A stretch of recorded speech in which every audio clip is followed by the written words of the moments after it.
أفوض أمري إلى الله إن الله بصير بالعباد.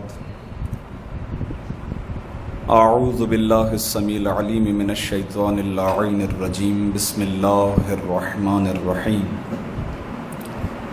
الحمد لله وكفى والسلام على عباده الذين اصطفى الذين أذهب الله عنهم الرجس وطهرهم تطهيرا. صل على محمد. واللعنة الدائمة على أعدائهم أجمعين من يوم عداوتهم إلى قيام يوم الدين. أما بعد فقد قال الله تبارك وتعالى في كلامه المجيد وفرقانه الحميد. بسم الله الرحمن الرحيم. يا أيها الذين آمنوا اتقوا الله وكونوا مع الصادقين. صلوات محمد وآل محمد.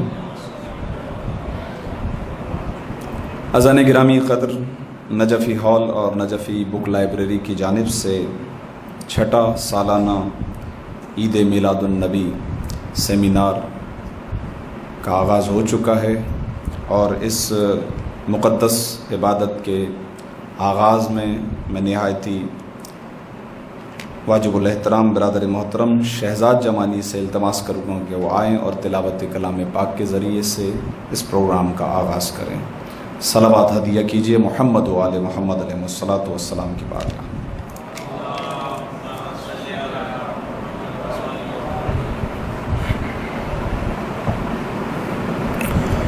السلام علیکم ورحمۃ اللہ وبرکاتہ۔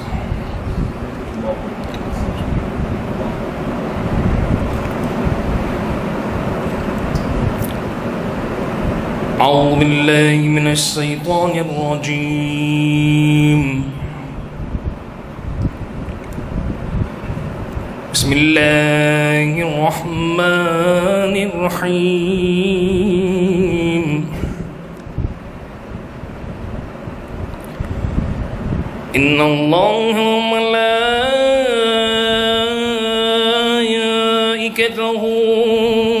یصلون علی النبی یا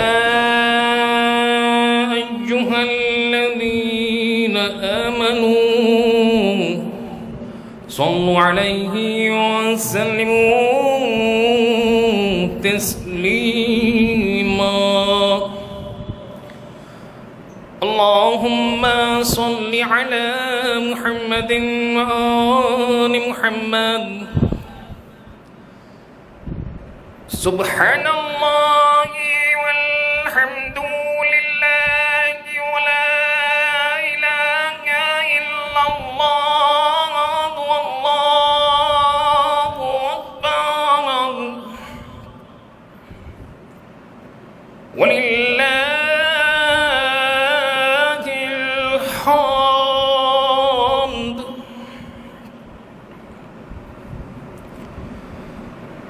اللہ اکبر۔ بسم اللہ الرحمن الرحیم۔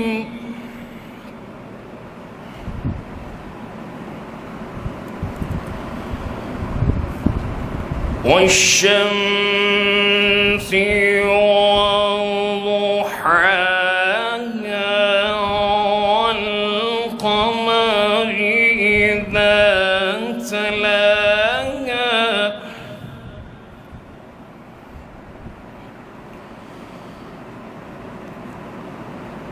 والنهار إذا جلاها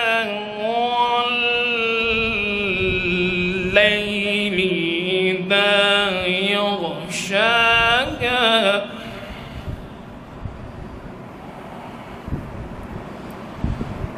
بسم الله الرحمن الرحيم۔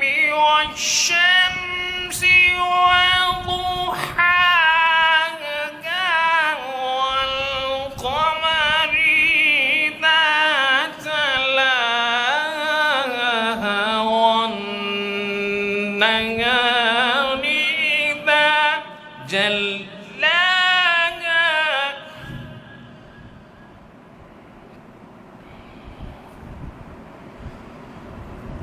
والنهار إذا جلاها والليل إذا يغشاها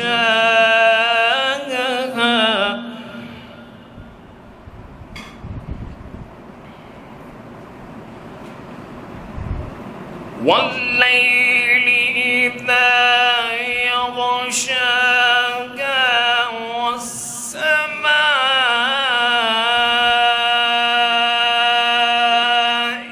وما بناها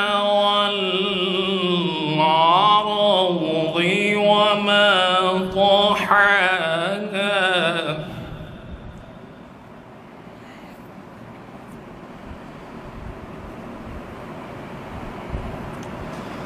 ونفس وما سواها فألهمها فجورها وتقواها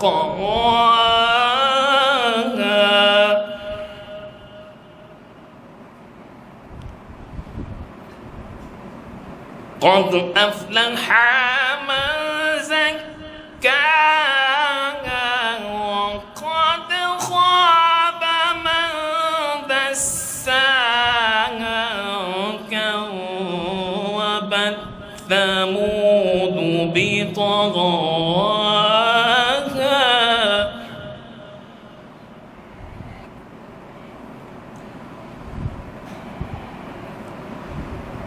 كذبت ثمود بطغواها إذ انبعث أشقاها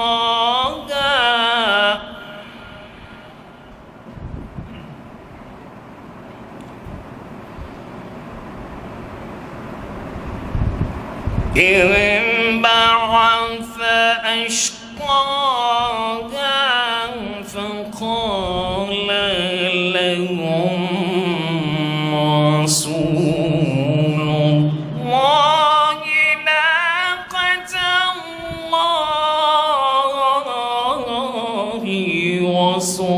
وسقياها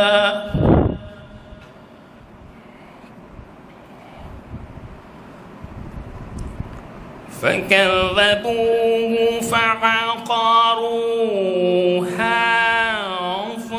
فدمدم عليهم ربهم بذنبهم فسواها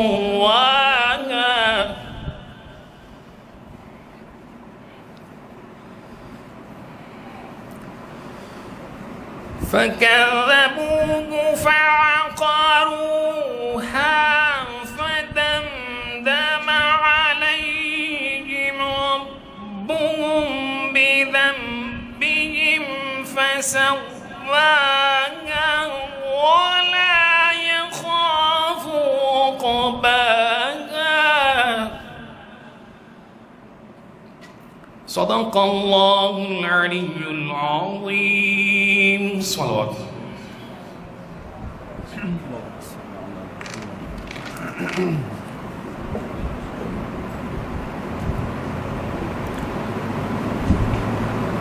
خلاق ازل صاحب کن مالک ہستی، خلاق ازل صاحب کن مالک ہستی، میں تیرے لیے حرف جلی سوچ رہا ہوں۔ کتنے ہی برس بیت گئے دشت سخن میں، تو کیا ہے میں ابھی تک یہی سوچ رہا ہوں۔ اول سے بھی اول ہے تو آخر سے بھی آخر، کب سے ہے کہاں تک ہے خبر تھی نہ خبر ہے۔ رکھتا بھی نہیں کان اور سنتا ہے دعائیں، آنکھیں بھی نہیں ہیں پر ہر شے پہ نظر ہے۔ اتنی قد آور تیری صنعت کی یہ فصلیں، پالوں تیری قامت یہ میرا قد ہی نہیں ہے۔ سوچوں نے بہت سوچ سمجھ کر یہی جانا کہ ادراک کی حد ہے کہ تیری حد ہی نہیں ہے۔ محمود ہے ایسا کہ تیری حمد محمد، اعلیٰ ہے تو ایسا کہ علی سے بھی بڑا ہے، یہ حسن تیرا ہے کہ تو حسنین کا رب ہے، فاتر ہے تو پھر فاطمہ زہرا کا خدا ہے۔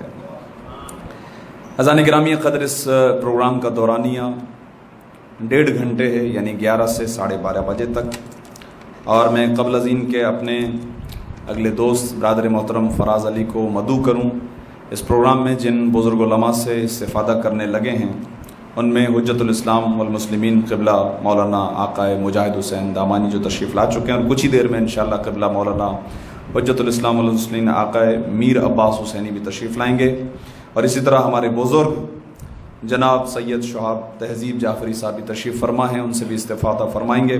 میں نہایتی ادب و احترام کے ساتھ واجب الاحترام قبلہ مولانا مجاہد حسین دامانی سے التماس کروں گا کہ اسٹیج پر تشریف لائیے۔ اسی طرح نہایتی واجب الاحترام جناب سید شہاب تہذیب جعفری صاحب سے بھی ملتمس ہوں کہ وہ اسٹیج پر تشریف لائیں۔ درود بھیجیے محمد و آل محمد، اللہم صل علی محمد و آل محمد۔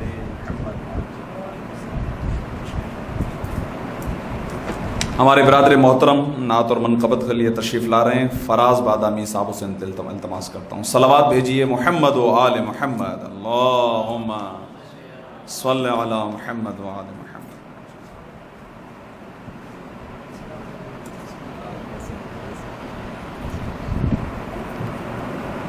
برائے تاجل ظہور امام زمان باوز بلند صلوات۔ اللہم صل علی محمد و آل محمد۔ تمام حاضرین کو عید میلاد النبی کی بہت بہت مبارک ہو۔ 4 مصرے رسول خدا صلی اللہ علیہ وآلہ وسلم کی بارگاہ میں پیش کر رہا ہوں، اور اس کے بعد نعت کے چند اشعار پر محمد و آل محمد صلوات۔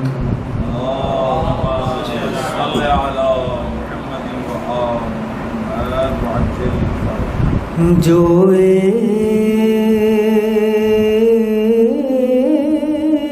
عشق محمد کا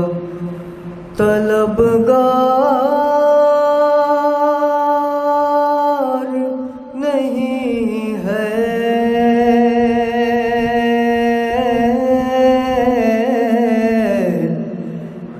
جو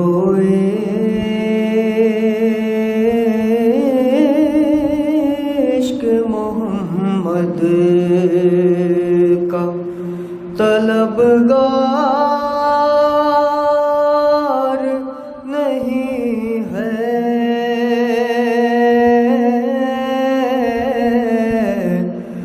جو عشق محمد کا طلبگار نہیں ہے،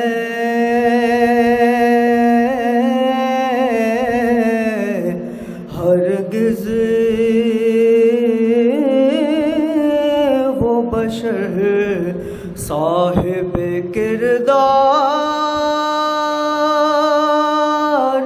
نہیں ہے،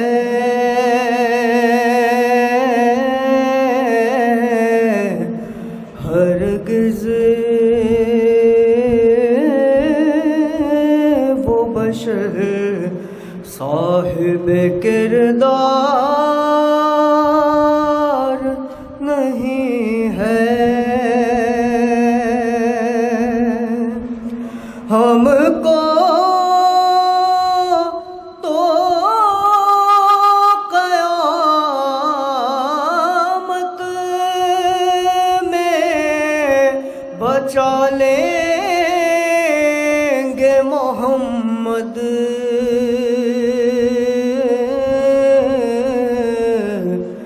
ہم کو تو قیامت میں بچا لیں گے محمد،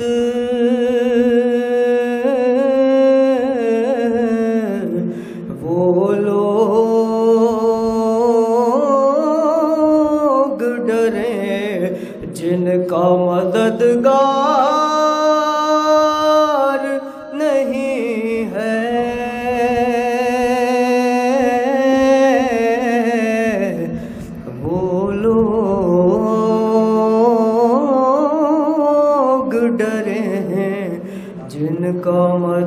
طلبگار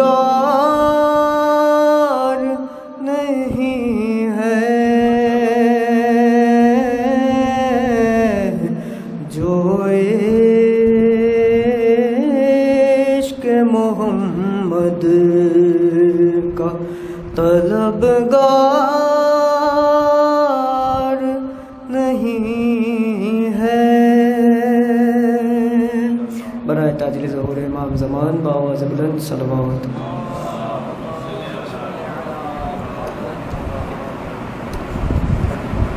یا محمد یا محمد یا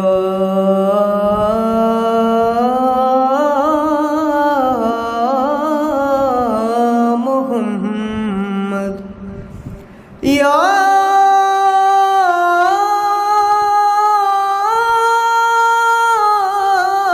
محمد یا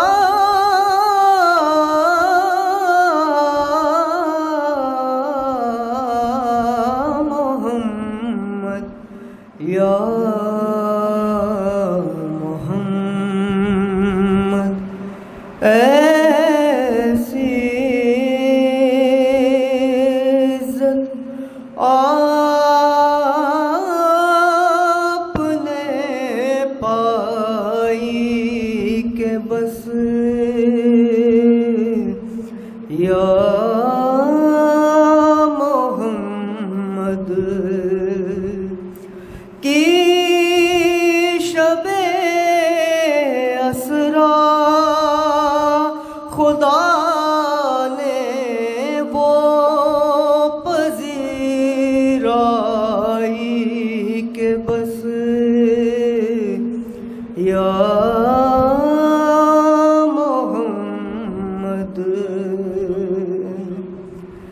ایک پل میں مصطفیٰ کو عرش پر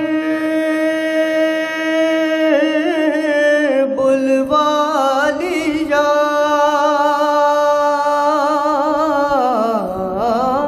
ایک پل میں مصطفیٰ کو عرش پر بلوا لیا.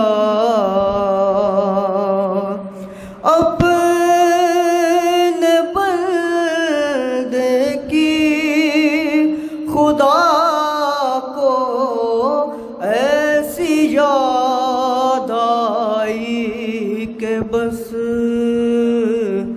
یا محمد.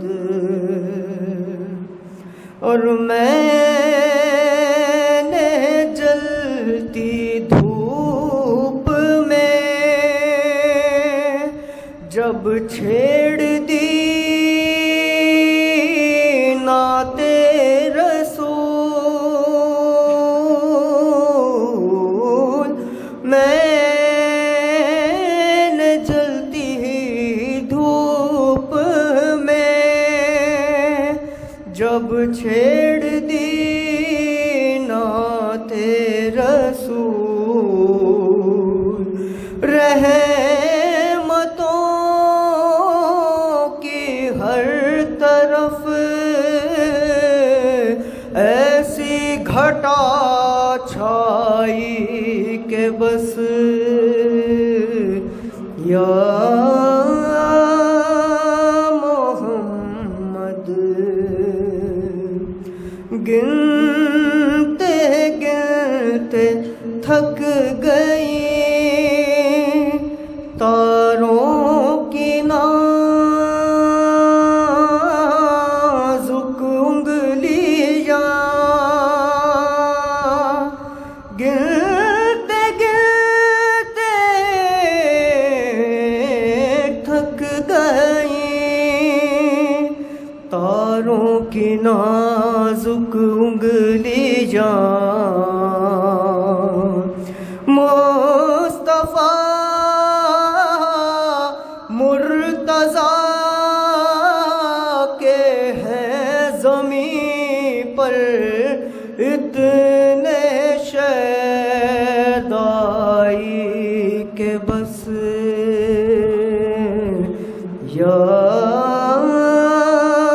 محمد دیکھ اب بھی وقت ہے دامن نبی کا تھام لے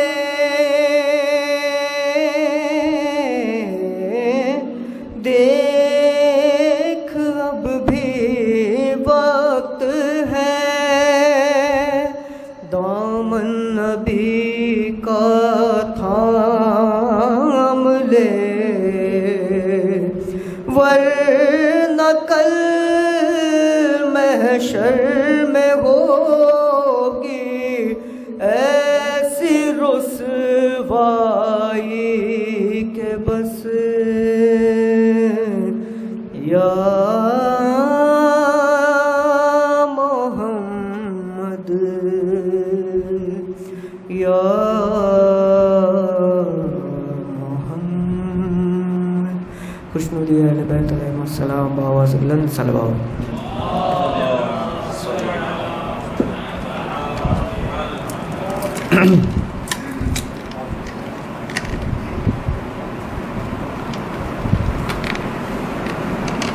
عزیزان گرامی قدر، میلاد نبی اور میلاد امام صادق علیہ السلام کی مناسبت سے یہ سیمینار ہے۔ ان دونوں موضوعات کے حوالے سے ہمارے ہاں دو بزرگان ہیں اور دونوں اپنے اپنے موضوع سے خطاب فرمائیں گے۔ بالترتیب تو قبلہ مولانا میر عباس حسینی صاحب ہیں کہ جو شاید آنے والے ہوں گے انشاءاللہ، کہ جن کا موضوع پیغمبر کی مکی زندگی میں نشر قرآن، انشاءاللہ وہ پہنچ جائیں گے تو اس موضوع سے خطاب فرمائیں گے۔ اور چھٹے امام کی مناسبت سے حضرت امام جعفر صادق علیہ السلام اور قرآن، اس موضوع سے نہایتی واجب الاحترام قبلہ مولانا مجاہد حسین دامانی خطاب فرمائیں گے، اور جب تک قبلہ آئیں گے تو انشاءاللہ استفادہ قبلہ مجاہد صاحب سے ہی ہوگا۔ میں چونکہ چھٹے امام کے موضوع سے گفتگو کا آغاز ہو رہا ہے تو آپ کی خدمت میں چھٹے امام کی مناسبت سے اگر آپ آمادہ ہیں انشاءاللہ سماعت کے لیے، تو قبلہ مولانا ذیشان حیدر جوادی صاحب کا ایک کلام ہے، مختصراً عرض کر رہا ہوں۔ خلاق دو عالم کا ایسا شاہکار امام صادق ہیں، خلاق دو عالم کا ایسا شاہکار امام صادق ہیں، سرکار رسالت کا زندہ کردار امام صادق ہیں۔ اسلام کے ہر منصب کے لیے اقرار امام صادق ہیں، اسلام کے ہر منصب کے لیے اقرار امام صادق ہیں، اور کفر کے ہر مذہب کے لیے انکار امام صادق ہیں۔ قدرت نے عطا کی ہے ان کو پرواز نظر کی وہ طاقت، قدرت نے عطا کی ہے ان کو پرواز نظر کی وہ طاقت، مذہب کی ہر ایک خدمت کے لیے تیار امام صادق ہیں۔ گر دین خدا پر حملہ ہو بن جاتے ہیں یہ مذہب کی سپر، گر دین خدا پر حملہ ہو بن جاتے ہیں مذہب کی سپر، باطل جو اٹھائے سر اپنا تلوار امام صادق ہیں، باطل جو اٹھائے سر اپنا تلوار امام صادق ہیں۔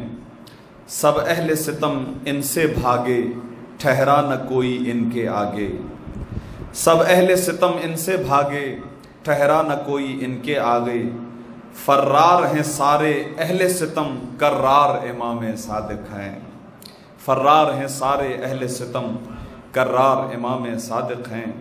جو دین خدا کا ہو جو یا اس کے لیے ہیں قرآن گویا، دشمن کے لیے ایک فولادی دیوار امام صادق ہیں، ایمان کی ہر حکمت ان سے، اسلام کی ہر وسعت ان سے ہے، علم اگر ایک نقطہ با پرکار امام صادق ہیں، جو امت حق میں شامل ہو، جو جنت حق میں داخل ہو، لازم ہے اسے یہ یاد رہے سردار امام صادق ہیں۔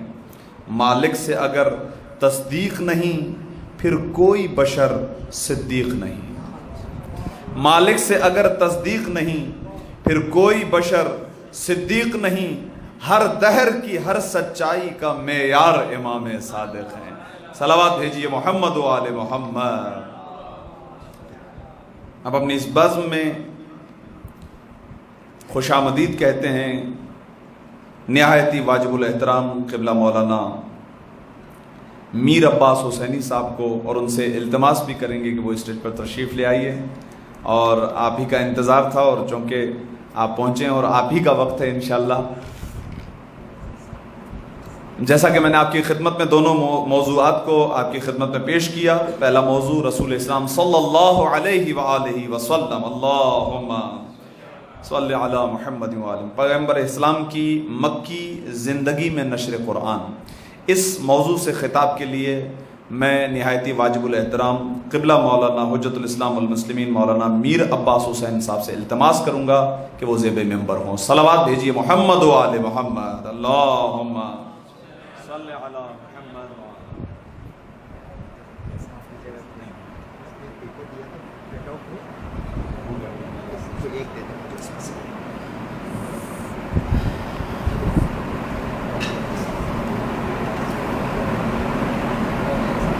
السلام علیکم ورحمۃ اللہ وبرکاتہ۔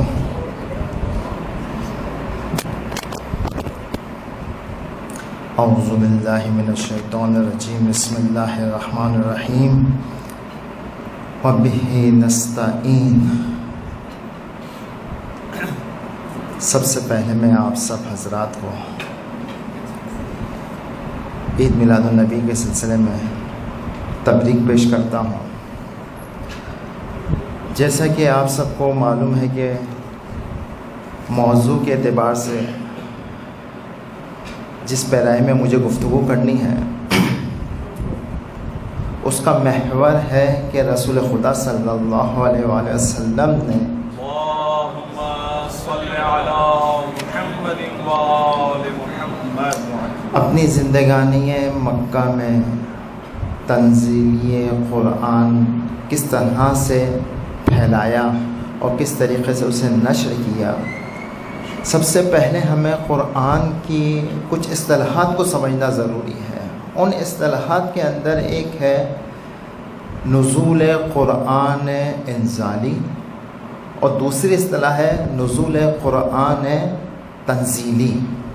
انزالی نزول کا مطلب یہ ہے کہ اللہ رب العزت نے حضرت جبرائیل علیہ السلام کے ذریعے سے قلب مبارک حضرت رسول خدا صلی اللہ علیہ وآلہ وسلم پر ایک ہی مرتبہ ایک ہی دفعہ قرآن کو نازل کیا، اول تا آخر، یا ابتدائے قرآن، کیونکہ اس کے اندر بھی بعض مفسرین کی رائے ہے کہ جہاں ارشاد رب العزت ہے شہر رمضان الذی انزل فیہ القرآن، یا اسی طریقے سے سورہ قدر کے اندر ہے بسم اللہ الرحمن الرحیم انا انزلناہ فی لیلۃ القدر، تو اس کا مطلب یہ نہیں ہے کہ مکمل قرآن اس رات کو، مبارک رات میں رسول کے قلب پر اترا، بلکہ اس کی ابتدا ہوئی ہے۔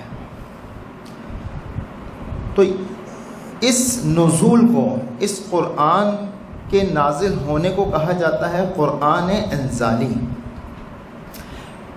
دوسرا جو سلسلہ ہے، جو اصطلاح ہے، وہ ہے تنزیلی قرآن۔ تنزیلی قرآن یہ ہے کہ مختلف واقعات، مختلف مناسبتوں، جسے ہم تفسیر کی کتابوں میں بیان کرتے ہیں کہ شان نزول کیا ہے، اس کی شان نزول کیا ہے، اس کا سبب نزول کیا ہے، کس وجہ سے وہ آیت نازل ہو رہی ہے، یہ سلسلہ 23 سال کی عمر مبارک رسول خدا جاری و ساری رہا۔ اس نزول کو، اس قرآن کے نازل ہونے کو کہا جاتا ہے تنزیلی قرآن۔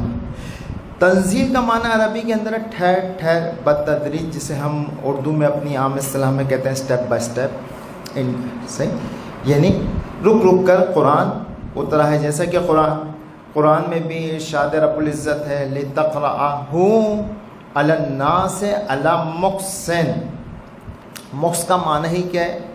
ٹھہر ٹھہر کر قرآن کو اے رسول آپ لوگوں کے اوپر تلاوت فرمائیں۔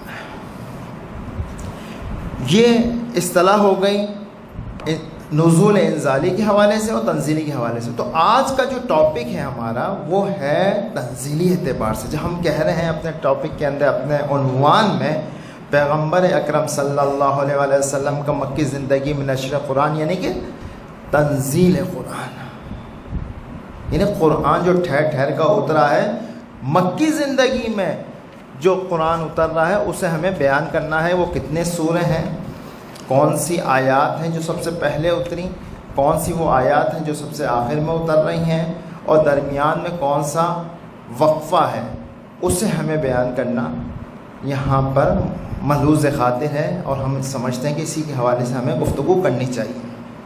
وقت نہایت ہی میرے پاس مختصر ہے، 20 منٹ کا وقت ہے، اسی میں اس گفتگو کو مکمل کرنا ہے۔ اس انزالی نزول اور تنزیل نزول کے سمجھنے کے بعد جو ایک چیز، جو ایک اصطلاح کا سمجھنا ضروری ہے، وہ ہے فطرت وحی۔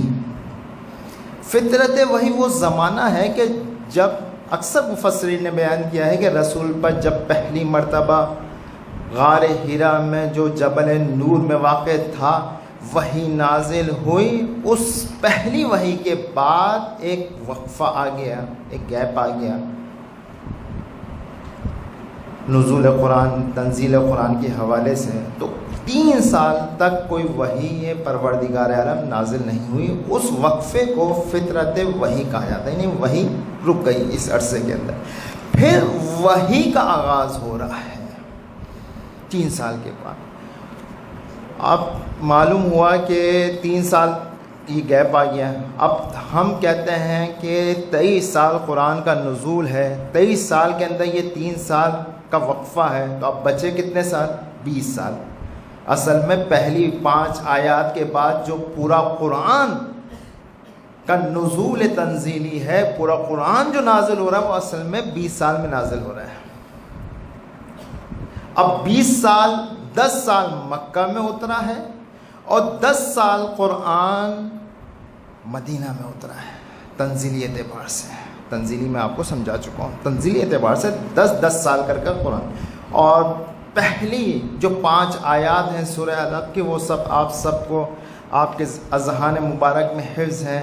بسم اللہ الرحمن الرحیم، اقرأ بسم ربک الذی خلق، یہ شروع کی جو 5 آیات ہیں یہ اتری، جس کے اندر پروردگار عالم نے علم کے تعلیم کے حوالے سے گفتگو کی ہے، پڑھنے کے حوالے سے گفتگو کی ہے، اور اس کے اوپر مختلف شان نزول بیان کیے گئے ہیں۔ 3 سال کا وقفہ، پھر اس کے بعد ہمارے پاس 20 سال بچتے ہیں، اور موضوع کے اعتبار سے ہمیں اب بقیہ 10 سال کے اوپر گفتگو کرنی ہے کہ 10 سال میں کون سے سورے نازل ہوئے ہیں۔ جو مفسرین کی رائے ہے، اکثر مفسرین کہتے ہیں کہ مکی دور میں 87 سورے نازل ہوئے ہیں، بعض 86 کہتے ہیں، لیکن اکثریت جو ہے 87 کی قائل ہے۔ 87 سورے ہیں ٹوٹل۔ قرآن کے کتنے سورے ہیں؟ 114، 114۔ صرف مکہ دور کے اندر 87، 80 اور 7، 87 سوروں کا نزول ہے۔ اب 87 جو سورہ مکہ میں نازل ہو رہے ہیں، ان 3 سال کے بعد، کون سے 3 سال؟ فطرت وحی کے بعد 10 سال کے دور میں نازل ہو رہے ہیں۔ اس کو اکثر جو علوم قرآن پر لکھنے والے لکھاری ہیں اور جو مفسرین قرآن ہیں، اس کو 3 دور میں تقسیم کیا ہے۔ اس کو کہا دور اولا، دور وسطیٰ، دور آخر، یعنی کہ آخری دور، وسطی دور اور ابتدائی پہلا دور۔ اگر ہم اس کو دیکھیں تو ہم نے جو تقسیم اس کے حوالے سے کی ہے، جو میں نے اس کے اندر بھی بیان کیا اپنے سے، جو آپ کے پاس ہینڈ آؤٹس موجود ہیں اسی ٹاپک کے حوالے سے. اس کے اندر میں نے 3 تقسیم بیان کی ہیں. فطرت وحی سے پہلے جو 5 آیتیں ہیں، پھر اس کے بعد 3 سال کا وہ دور ہے جس دور میں رسول اکرم صلی اللہ علیہ وسلم نے مخفیانہ انداز سے تبلیغ اسلام کی ہے، رسالت کی ذمہ داریوں کو نبھایا ہے مخفیانہ انداز سے. مخفیانہ کا مطلب میں یہاں پر بیان کر دوں، مخفیانہ کا یہ مطلب نہیں تھا کہ ایک دم اسپائی اسٹائل میں، انٹیلیجنس اسٹائل میں کسی کو خبر ہی نہ ہونا، یہ مطلب نہیں تھا. یعنی کہ شخصاً جا کے دعوت دیا کرتے تھے، کہیں بازار یا کسی مجمع عام یا کسی خانہ کعبہ کے کسی گوشے میں کھڑے ہو کے عبادت تبلیغ رسالت نہیں کر رہے تھے، بلکہ شخصاً دعوت کو کہا جاتا ہے رسول اکرم کا دور تبلیغ مخفی. اس کے اوپر جو دلیل ہے وہ یہ دلیل ہے کہ اس زمانے میں جو 3 سال کا رسول کا مخفیانہ دور ہے، اس میں حضرت ابو ذر غفاری جو اس زمانے میں مکے سے باہر رہا کرتے تھے، ان کو خبر پہنچ چکی ہے، ان تک وہ خبر پہنچ چکی ہے. اس خبر کو سننے کے بعد حضرت ابو ذر غفاری مکہ میں وارد ہوتے ہیں. سب سے پہلے حضرت علی علیہ السلام کے پاس جاتے ہیں. حضرت علی علیہ السلام حضرت ابو ذر غفاری کو رسول خدا کے پاس لے کر جاتے ہیں اور مشرف اسلام ہوتے ہیں. تو معلوم ہوا کہ مخفی دور کا مطلب یہ نہیں تھا کہ ایک دم وہ اسٹائل جو انٹیلیجنس اسٹائل ہوتا ہے، یا دوسرے لفظوں میں کہا جائے کہ اسپائنگ کی کسی کو کانوں خبر نہیں. خبر تو مکے میں پھیل چکی تھی کہ رسول نے آغاز تبلیغ رسالت کر دیا ہے، لیکن مخفی انداز کا مطلب یہ تھا کہ آپ شخصاً دعوت دے رہے تھے، منع عام میں دعوت نہیں دے رہے تھے. اس دوران 40 افراد مسلمان ہوئے، اور جو سب سے پہلے، اس میں بھی میں تھوڑی سی ایک وضاحت کر دوں، آپ سب جانتے ہیں سب سے پہلے ایمان لانے والوں میں، جیسا کہ اہل سنت نے بھی لکھا ہے اور سیرت ابن ہشام کے اندر بھی موجود ہے، جو پہلی سیرت نگاری کی کتاب ہے.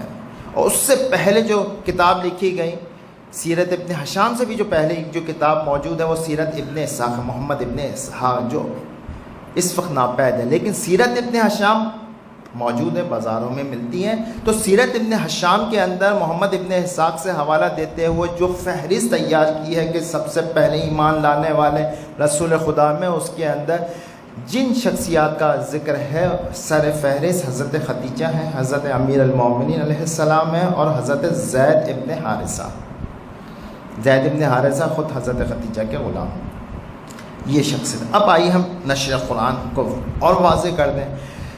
سب سے فترت وحی کے بعد جو سب سے پہلے جو آیات نازل ہوئی ہیں وہ ہیں سورہ مدثر، اور بعض مفسرین نے کہا نہیں سورہ مدثر نہیں بلکہ سورہ والضحیٰ کی آیات نازل ہوئی ہیں.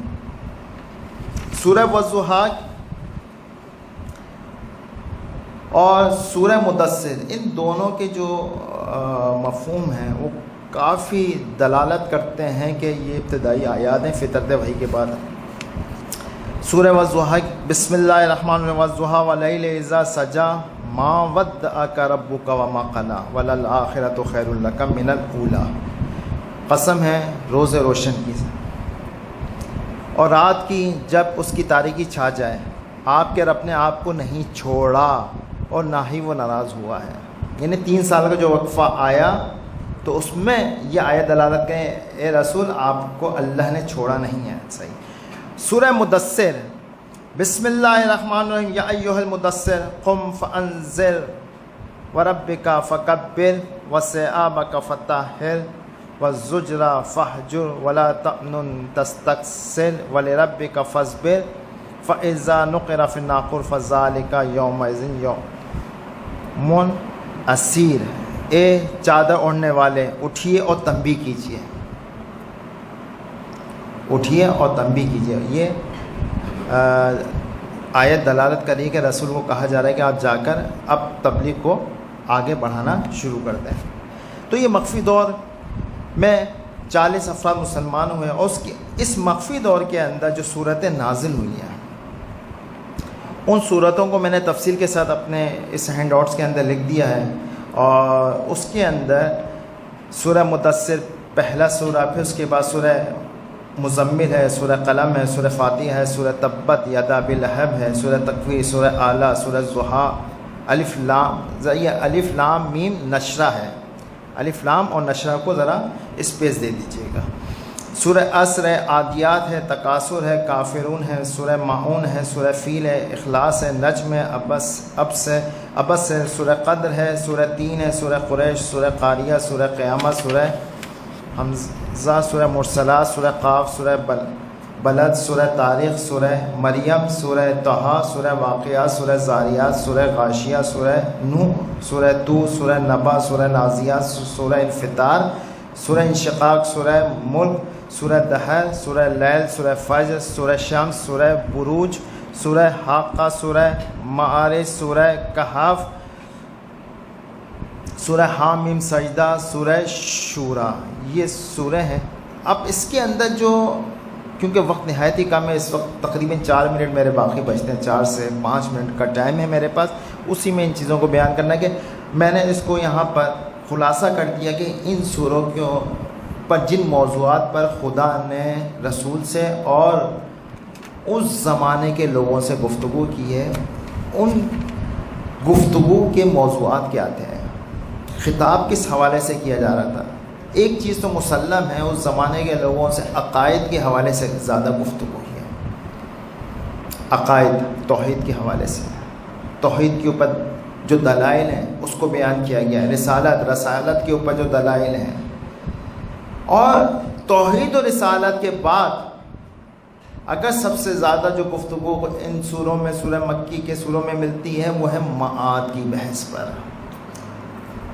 اگر ہم اس زمانے کے لوگوں کے خیالات کو پڑھیں اور ان کی گفتگو کو نوٹ کریں تو ہمیں معلوم ہوگا کہ توحید، خدا کے وجود پر تو اس زمانے میں بھی اعتقاد تھا، مسئلہ توحید کا تھا، وہ شرک میں مبتلا تھے، توحید کا انکار کر رہے تھے، اور سب سے بڑھ کر آخرت کا انکار کر رہے تھے۔ تو قرآن نے سب سے زیادہ گفتگو معاد کے اوپر کی، اور پھر اس کے علاوہ مختلف جو مضامین ہیں، ٹاپکس ہیں، ان کو میں نے یہاں پر بیان کر دیا ہے کہ احوال قیامت، اس سے غفلت کے اوپر تنبیہ، قرآن کی صداقت کے اوپر دلیلیں دی گئیں، نزول قرآن کا بیان ہے، جنت و جہنم کا ذکر کیا گیا، انسان کے مقام و مرتبے کو بیان کیا گیا، اور انسان کے جو برے اعمال ہیں ان کے انجام کے بارے میں بیان کیا گیا، استقامت، کفار کے جو اعتراضات تھے ان کا جواب دیا گیا، اور اس زمانے میں جو مختلف مقامات پر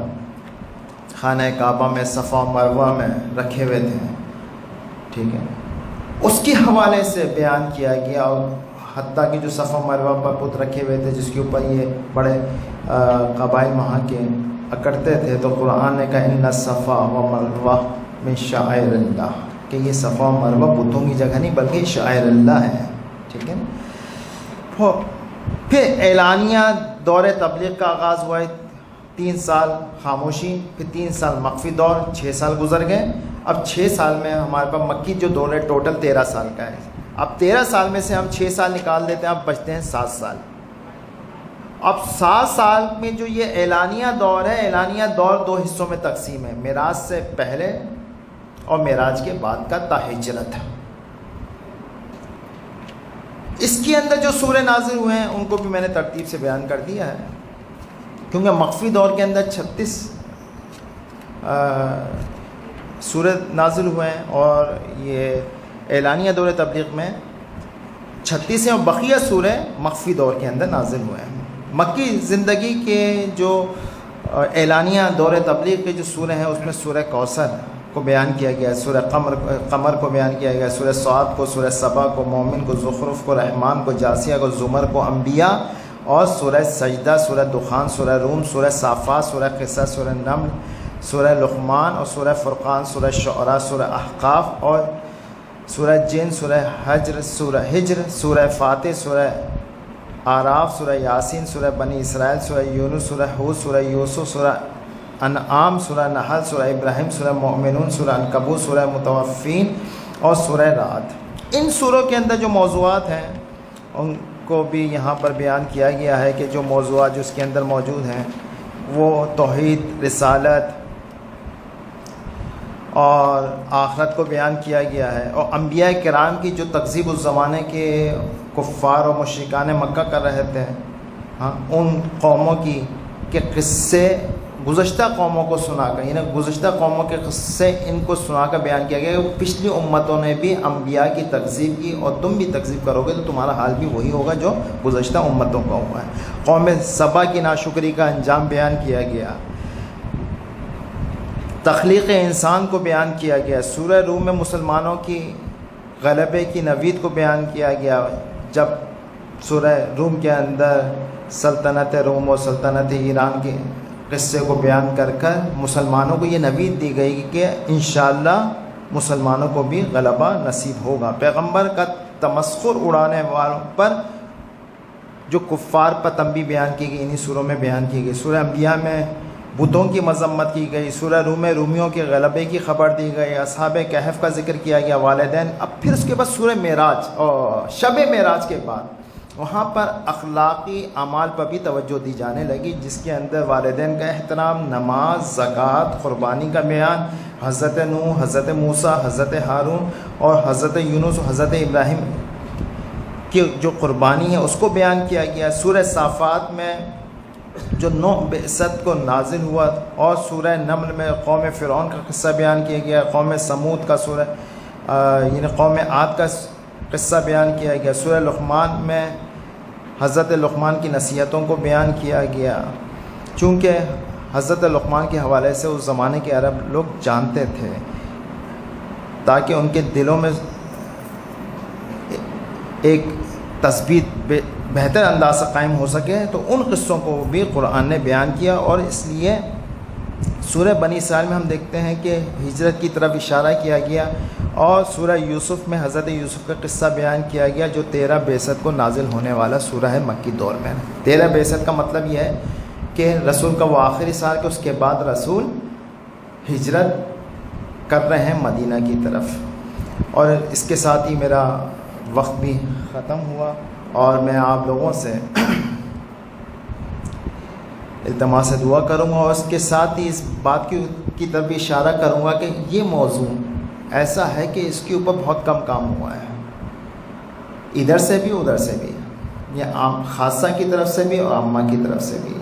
بہت کم کتابیں مارکیٹ کے اندر اویلیبل ہیں کہ تفصیل کے اوپر، یعنی کہ ایک کتاب ایک اس موضوع کے اوپر بیان کی گئی کہ کون سا سورہ کب نازل ہو رہا ہے، بہت ہی اس کے اوپر کم کام ہوا ہے۔ اور اس کی ایک خاص وجہ یہ ہے کہ اس حوالے سے روایتیں کم ہیں، احادیث کم ہیں جو اس چیز کو بیان کرو۔ اس کے علاوہ انسان کے پاس بھی کوئی دلیل نہیں بچتی ہے کہ وہ ایک ایک پوائنٹ کو بیان کرے، شان نزول کو بغیر روایت کے بیان نہیں کیا جا سکتا۔ تو اس لیے بیشتر کام کرنے کی ضرورت ہے۔ انشاءاللہ پروردگار عالم کی بارگاہ میں دعا گو ہیں کہ پروردگار عالم ہم سب کو اس موضوع کے اوپر بیشتر کام کرنے کی اور سمجھنے کی اور توجہ کرنے کی توفیق عنایت فرمائے۔ وآخر دعوانا ان الحمد للہ رب العالمین، والسلام علیکم ورحمۃ اللہ۔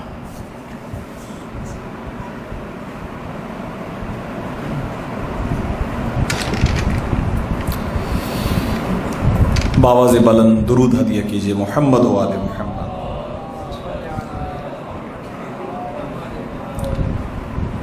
آج صاحب کی تقریر سے پہلے چونکہ امام جعفر صادق علیہ السلام کے سلسلے کے اشعار پیش کر رہا تھا، اب گفتگو امام جعفر صادق کی شروع ہونے والی ہے، تو اشعار رسول اسلام کے پیش کرتا ہوں آپ کی خدمت میں۔ ویسے بھی ان کی حقیقت ایک ہے، یہ ایک ہی نور سے ہیں، لہٰذا ایک مختصر سا شعر سماعت فرمائیے، اور میں انشاءاللہ قبلہ کو دعوت دینے جا رہا ہوں کہ مایوس و گنہگار زمانے کو بتا دو، مایوس و گنہگار زمانے کو بتا دو، بخشش کے تصور سے بنا جسم محمد، عصیان کی معافی کا یہ آسان عمل ہے، تم شام و سحر چوما کرو اسم محمد۔ درود ہدیہ کیجئے محمد و آل محمد، اللہم صل علی محمد و آل محمد۔ نہایت واجب الاحترام حجت الاسلام والمسلمین آقا مجاہد حسین دامانی سے التماس کروں گا کہ وہ تشریف لائیں۔ جیسا کہ میں نے موضوع کا تعارف پہلے بھی آپ کی خدمت میں پیش کیا، حضرت امام جعفر صادق اور قرآن۔ درود بھیجیے محمد و آل محمد۔ اللہم صل علی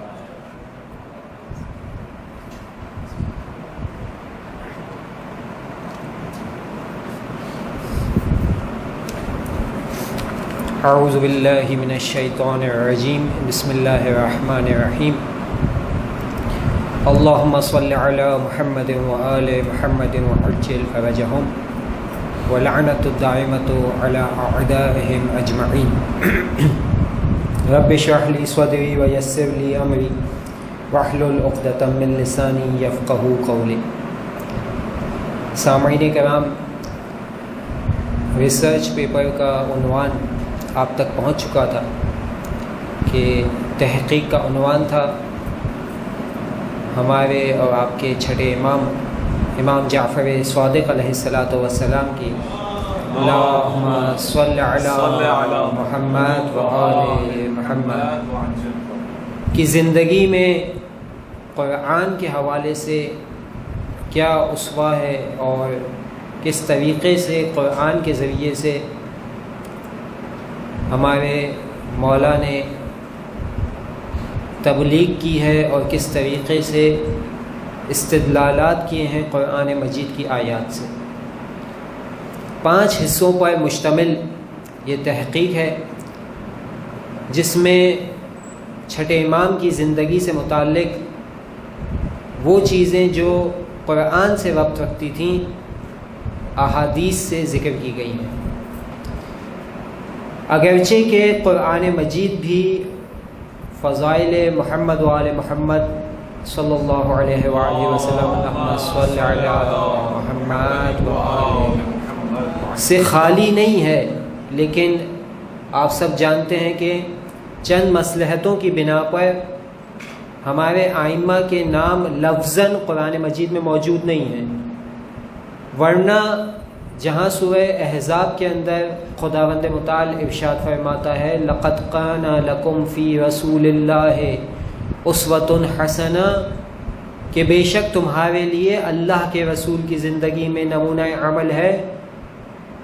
ہم اہل بیت کے ماننے والوں کا اور شیعہ مکتب فکر کا یہ عقیدہ ہے کہ یہ صرف لَقَدْ كَانَ لَكُمْ فِي رَسُولِ اللَّهِ نہیں ہے، بلکہ لقد کان لکم فی علی فی حسن فی حسین فی زین العابدین فی جعفر صادق فی باقر، تمام معصومین اس اسوہ حسنہ کے اور رسول کی زندگی کے ساتھ ساتھ تمام معصومین کی زندگی بھی ہمارے لیے نمونہ عمل ہے، اس لیے کہ خود اللہ کے حبیب یہ فرما کر گئے ہیں کہ اولنا محمد، اوسطنا محمد، آخرنا محمد وکلنا محمد۔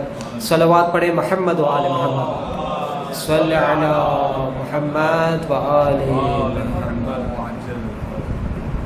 تو قرآن مجید کے اندر فضائل اہل بیت کا تذکرہ ضرور ہے، لیکن آپ کسی استدلال کو ثابت کرنے کے لیے قرآن مجید کی آیات سے کہ تاریخ میں جیسے آپ اللہ کے حبیب کی تاریخ کو بعض قرآنی آیات کے ذریعے سے ثابت کرتے ہیں،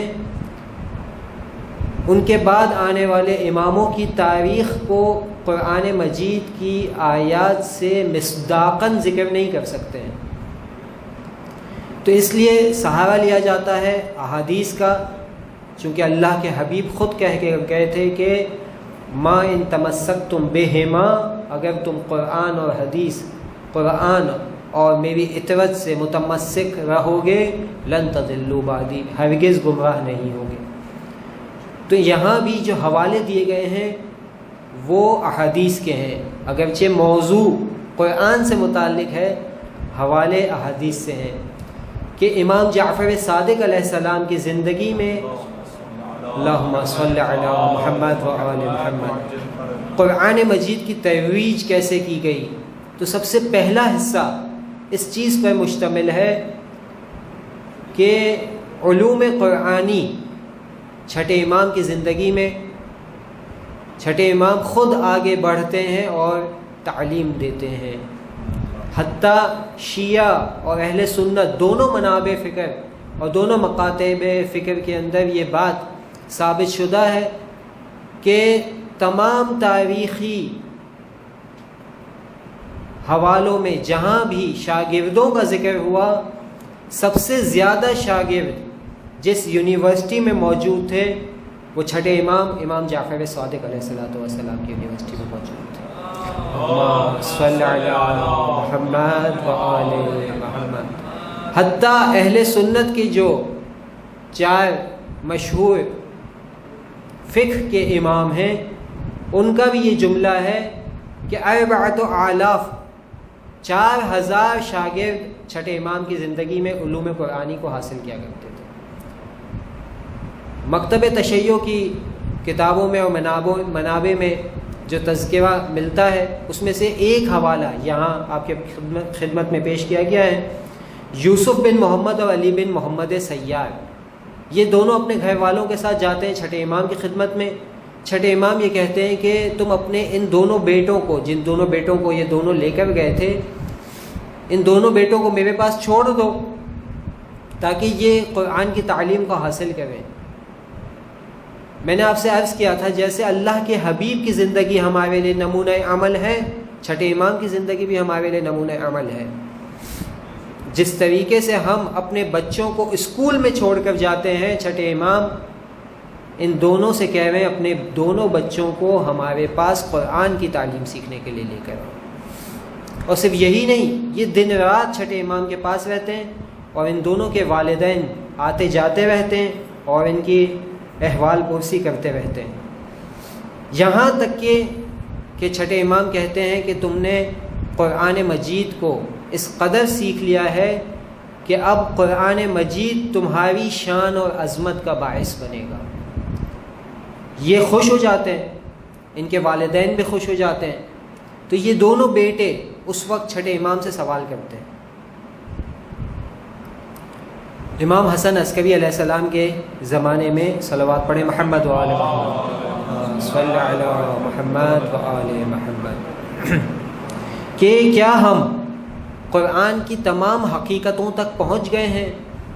تو جواب ملتا ہے کہ قرآن کی جو تعلیم چھٹے امام نے دی ہے، چھٹے امام سے جب یہ سوال کیا جاتا کہ آپ قرآن کے تمام حقائق کو بیان کر چکے، تو وہ قرآن مجید کی اس آیت سے استدلال کرتے تھے کہ قرآن مجید میں پروردگار عالم ارشاد فرماتا ہے لو کان البحر مدادا لکلمات ربی لنفد البحر قبل ان تنفد کلمات ربی، کہ اگر تمام سمندر سیاہی بن جائیں کہ وہ میرے رب کے کلمات کو تحریر کریں تو سمندر ختم ہو جائے گا، لیکن میرے رب کے کلمات ختم نہیں ہوں۔ تو یہاں آپ دیکھتے ہیں چھٹے امام نے جو تعلیم دی قرآن مجید کی، وہ تاریخ میں موجود ہے۔ اس کے ساتھ ساتھ صرف قرآن کے ظواہر اور باطن کی تعلیم ہی نہیں، بلکہ اس کی قراءت کو بھی فروغ دیا۔ جیسے قرآن مجید کی جو پہلی آیت اللہ کے حبیب پر نازل ہو رہی ہے اقرا، ویسے ہی منابع حدیث کے اندر کئی مقامات پر یہ جملہ ملتا ہے، چھٹے امام نے اپنے اصحاب سے کہا اقرا، قرآن کی قراءت کرو۔ اگرچہ یہ بات ظاہر ہے کہ قرآن کی قراءت مقدمہ ہے قرآن کی تفسیر کو اور اس کی دیگر چیزوں کو سمجھنے کے لیے۔ صرف قراءت امام کا مقصد نہیں تھا کہ انسان صبح شام صرف قراءت ہی کرتا ہے، نہیں، اس کے معانی پر غور، اس کی تفاسیر اور اسے سمجھنا اور اس پر عمل پیرا ہونا، یہ اصل مقصد ہے۔ تو چھٹے امام سے حسین بن خالد نے پوچھا کہ مولا میں کتنے حصوں میں قرآن کو پڑھوں؟ میں نے دیکھا ہے بہت سارے افراد ایک ہی دن کے اندر پورا قرآن ختم کر دیتے ہیں، یہ چیز بہتر ہے یا میں حصوں میں کر کے قرآن کی تلاوت کروں؟ تو چھٹے امام فرماتے ہیں 5 حصوں میں قرآن پڑھو، لیکن میرے پاس قرآن ہے جو 14 حصوں میں تقسیم ہے۔ یعنی چھٹے امام یہ بتانا چاہتے ہیں قرآن مجید کو ٹھہر ٹھہر کر پڑھو، ترتیل کے ساتھ پڑھو، تحدید کے ساتھ نہیں پڑھو، جلد بازی کے ساتھ کہ ایک ہی دن میں پورا قرآن ختم کر دو، نہیں، بلکہ یا 5 حصوں میں یا 6 حصوں میں، حتیٰ یہ کہ امام نے اپنا تذکرہ کیا، میرے پاس ایک ایسا قرآن ہے کہ جس کو میں نے 14 حصوں میں تقسیم کیا ہوا ہے، اور میں 14 حصوں میں تقسیم کیے ہوئے قرآن کو ٹھہر ٹھہر کر پڑھتا ہوں۔ زید شاہام کہتا ہے کہ ایک دن ہم شب جمعہ کسی راستے میں چھٹے امام کے ساتھ تھے، تو چھٹے امام نے فرمایا اے شاہام اقرا، قرآن کو پڑھو۔ کیوں؟ اس لیے کہ اس کے بعد دلیل پیش کی کہ بے شک شب جمعہ بہت قرآن پڑھنے کی شب ہے۔ تو چھٹے امام یہاں شوق دلا رہے ہیں، تشویق دے رہے ہیں کہ قرآن مجید کی کثرت سے تلاوت کی جائے۔ تو زید شاہام نے قرات کی ان یوم الفصل کان میقاتہم اجمعین۔ جب اس آیت کی تلاوت کی تو چھٹے امام نے فرمایا کہ یہاں جو اس آیت کے آخر میں الا من رحم اللہ آیا ہے کہ وہ لوگ کہ جن پر اللہ کی رحمت ہوتی ہے، اس سے مراد ہم اہل بیت کی ذوات مقدسہ ہیں۔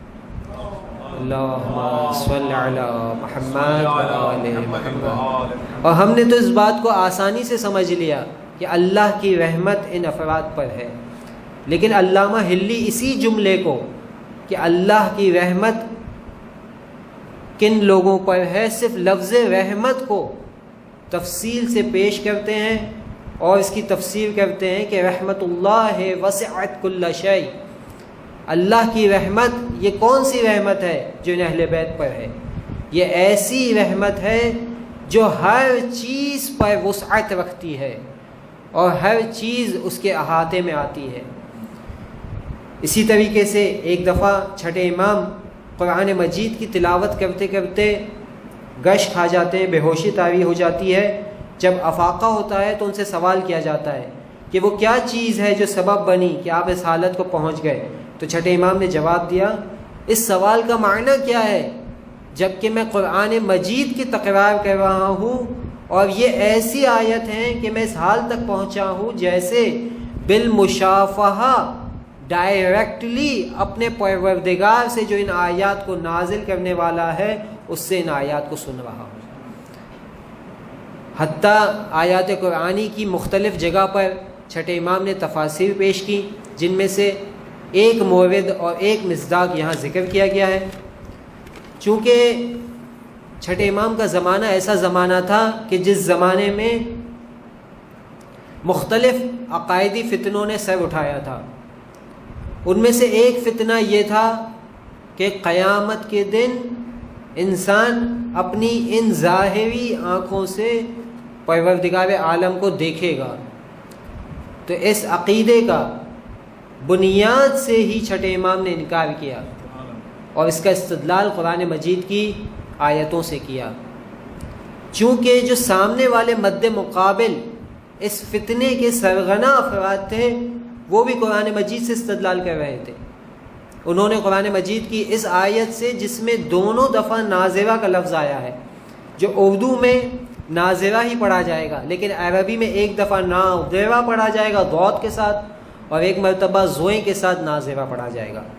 وجوہ یومئذ ناظرہ الی ربہا ناظرہ، کہ قیامت کے دن اس روز چہرے چمک رہے ہوں گے اور وہ اپنے رب کی طرف دیکھ رہے ہوں گے۔ تو انہوں نے اس آیت سے یہ استدلال کیا کہ جناب علی قرآن خود کہہ رہا ہے قیامت کے دن یہ لوگ جن کے چہرے چمک رہے ہوں گے وہ اپنی آنکھوں سے پروردگار عالم کو دیکھ رہے ہوں گے۔ ناظرۃ کا ترجمہ کیا کہ وہ اپنی آنکھوں سے پروردگار عالم کو دیکھ رہے ہوں گے۔ جناب علی جب یہ فتنہ بہت بڑھ گیا تو چھٹے امام نے اس فتنے کا انکار کیا، اس کا مقابلہ کیا اور اس تفسیر کی نفی فرمائی اور کہا کہ یہاں مراد الی رحمت ربہا ناظرہ، قیامت کے دن انسان اپنے پروردگار کی رحمت کی طرف نگاہ کر رہا ہوگا۔ پھر فرمایا کیا اللہ تعالیٰ قیامت میں نظر آئے گا جبکہ اللہ تعالیٰ اس سے بہت بلند و برتر ہے۔ اے ابن فضل، آنکھیں صرف ان چیزوں کو دیکھ سکتی ہیں جن کا رنگ یا کیفیت ہو، جبکہ اللہ رنگ اور کیفیت کا بھی خالق ہے۔ خود خالق جب رنگ و کیفیت کا خالق ہے تو وہ پروردگار عالم وہ قیامت کے دن ظاہری آنکھوں سے نگاہ کے ذریعے سے نہیں دیکھا جائے گا. حتیٰ حضرت موسیٰ کے بارے میں بھی قرآن مجید کے اندر یہ آیت موجود ہے لن ترانی یا موسیٰ. وہاں یہ نہیں کہا کہ لا یا ماں کے ذریعے سے نفی کیوں, نہیں, لن ترانی یا موسیٰ, اے موسیٰ تم ہرگز مجھے نہیں دیکھ سکتے. اس کے بعد جو چھٹے امام کی زندگی میں قرآن مجید کے بارے میں ایک اور فتنے نے سر اٹھایا تھا, اس کا مقابلہ چھٹے امام نے قرآن ہی کے ذریعے سے کیا, وہ خلق قرآن کا مسئلہ تھا. دو گروہ تھے, ایک گروہ ہے جن کا فرقہ وارانہ اعتبار سے اور عقائدی فرقے کے اعتبار سے نام معتزلہ تھا, اور دوسرا فرقہ احمد بن حنبل کا تھا جو یہ کہتا تھا کہ قرآن مخلوق نہیں ہے, اگرچہ اللہ کا کلام ہے مگر مخلوق نہیں ہے, قدیم ہے اور قدیم ازلی ہے. جبکہ معتزلہ یہ کہتا تھا کہ نہیں, یہ اللہ کا کلام ہونے کے ساتھ ساتھ مخلوق بھی ہے. تو ایک راوی کہتا ہے کہ میں نے خط لکھا چھٹے امام کی خدمت میں اور چھٹے امام سے سوال کیا کہ اے فرزند رسول آپ قرآن کے بارے میں کیا فرماتے ہیں. تو چھٹے امام نے قرآن کا ایسا تعارف کیا کہ جس کے ذریعے سے واضح ہو جاتا ہے کہ قرآن مخلوق ہے اگرچہ کلام الہی ہے. فرمایا قرآن اللہ کا کلام, اس کا قول, اس جملے کے ذریعے سے کہ یہ اس کا قول ہے, اس کے ذریعے سے واضح کر دیا کہ یہ حادث ہو رہا ہے اور خدا کا قول ہونے کی وجہ سے مخلوق ہے. اس کی کتاب, اس کی وحی اور اس کا نازل کردہ ہے. قرآن ایسی مضبوط کتاب ہے کہ نہ آگے سے اور نہ ہی پیچھے سے باطل اس میں داخل ہو سکتا ہے. وہ ایک صاحب حکمت اور لائق مدح ذات کا نازل کرتا ہے. ایک اور روایت اسی ریسرچ پیپر کے اندر منقول کی ہے کہ عبد الرحیم قصیر کہتے ہیں میں نے عبد الملک بن عیون کے ہاتھ سے چھٹے امام جعفر صادق علیہ الصلوۃ والسلام اللہم صلی علی محمد و آل محمد کی خدمت میں چند سوالات روانہ کیے اور ان سے ان عقائد کے بارے میں مذہب صحیح دریافت کیا جو عوام میں رائج اور موضوع بحث بنے ہوئے ہیں. تو چھٹے امام نے اسی خط پر جواب لکھ کر بھیجا اور وہ جواب یہ تھا. سوال بھی اس روایت میں ذکر ہوا کہ سوال کیا کہ ایک گروہ کہتا ہے قرآن اللہ کا کلام ہے لیکن مخلوق نہیں ہے, یعنی حادث نہیں ہے, پروردگار عالم کا کلام ہونے کے باوجود مخلوق نہیں ہے. اور دوسرا گروہ کہتا ہے اللہ کا کلام ہے اور مخلوق بھی ہے, یعنی حادث ہے, قدیم نہیں ہے. تو چھٹے امام نے جواب دیا تم نے, اللہ تم پر رحم کرے, قرآن کے بارے میں پوچھا ہے اور تمہارے سامنے عوام کی جو مختلف آراء ہیں ان کا ذکر کیا ہے. تو قرآن مجید اللہ کا کلام ہے اور حادث ہے, کذب و افتراء نہیں ہے, اور وہ اللہ تعالیٰ کے ساتھ ازلی بھی نہیں. صرف یہی جو جملہ ہے کہ قرآن مجید اللہ کا کلام ہے اور حادث ہے اور کذب و افتراء نہیں, اس جملے کو شیخ طوسی نے تقریباً 8 صفحے کے اندر اس کی تفصیل بیان کی جو میں نے یہاں نقل نہیں کی. چونکہ یہاں امام نے لفظ جو استعمال کیا وہ استعمال کیا کہ قرآن کلام الہی ہے, حادث ہے, پھر کہا غیر و مخلوق, مخلوق نہیں ہے. یہ اس کا لفظی ترجمہ ہو جائے گا.